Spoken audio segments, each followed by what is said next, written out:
નમસ્કાર દર્શક મિત્રો, જનરપન ન્યૂઝમાં આપનું સ્વાગત છે। હું છું આપણો મિત્ર કંચન પરમાર। આવો આજના સમાચારની વિગતવાર વાત કરીએ તો વાઘોડિયામાં મોટી દુર્ઘટના। ત્રીજા માળે કામ કરતી વખતે નીચે પટકાતા શ્રમિકનું કમકમાટીભર્યું મોત। સેફટીના સાધનોનો અભાવ હોવાનું અનુમાન। વાઘોડિયા શહેરના ટાવર વિસ્તારમાંથી એક અત્યંત દુઃખદ અને ચોંકાવનારી ઘટના સામે આવી છે। અહીં એક મકાનના ત્રીજા માળે મેન્ટેનન્સની કામગીરી દરમિયાન એક પરપ્રાંતીય સ્થાનિક શ્રમિક અચાનક નીચે પટકાતા તેનું ઘટના સ્થળે જ કમકમાટીભર્યું મોત નીપજ્યું છે। આ ઘટનાના પગલે સમગ્ર વિસ્તારમાં અરેરાટી વ્યાપી ગઈ છે। મળતી માહિતી મુજબ વાઘોડિયાના ટાવર વિસ્તારમાં આવેલા એક મકાનના ત્રીજા માળે રિપેરિંગ અને મેન્ટેનન્સની કામગીરી ચાલી રહી હતી। આ કામગીરી મકાન કોન્ટ્રાક્ટર પંકજભાઈ ઝાલાના હાથ નીચે થઈ રહી હતી।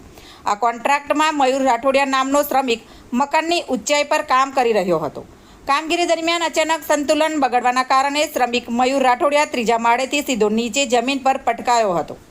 ઊંચાઈ પરથી ભારે વેગ સાથે નીચે પડવાના કારણે તેને ગંભીર ઇજાઓ થઈ હતી અને તેનું મોત નીપજ્યું હતું। પ્રાથમિક અનુમાન મુજબ ઊંચાઈ પર કામ કરતી વખતે શ્રમિક પાસે સુરક્ષા માટેના જરૂરી સેફટીના સાધનો જેવા કે સેફટી બેલ્ટ કે હેલ્મેટ ઉપલબ્ધ નહોતા, જેના કારણે આ ગંભીર દુર્ઘટના સર્જાઈ હોવાનું ચર્ચાઈ રહ્યું છે।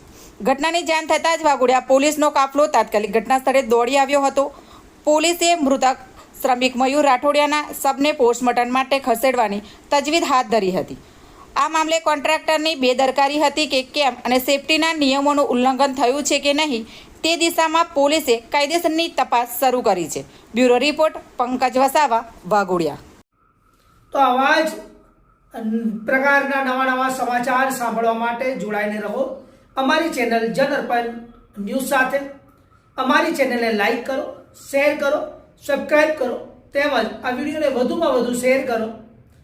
આપ અમારા સમાચારની સ્ટોરી સાંભળ્યા બાદ આપની પ્રતિક્રિયા રૂપી કોમેન્ટ જરૂરથી લખી જણાવજો, જેથી અમને ખબર પડે કે આપ અમારી સાથે જોડાયેલા રહો છો। ધન્યવાદ, નમસ્કાર।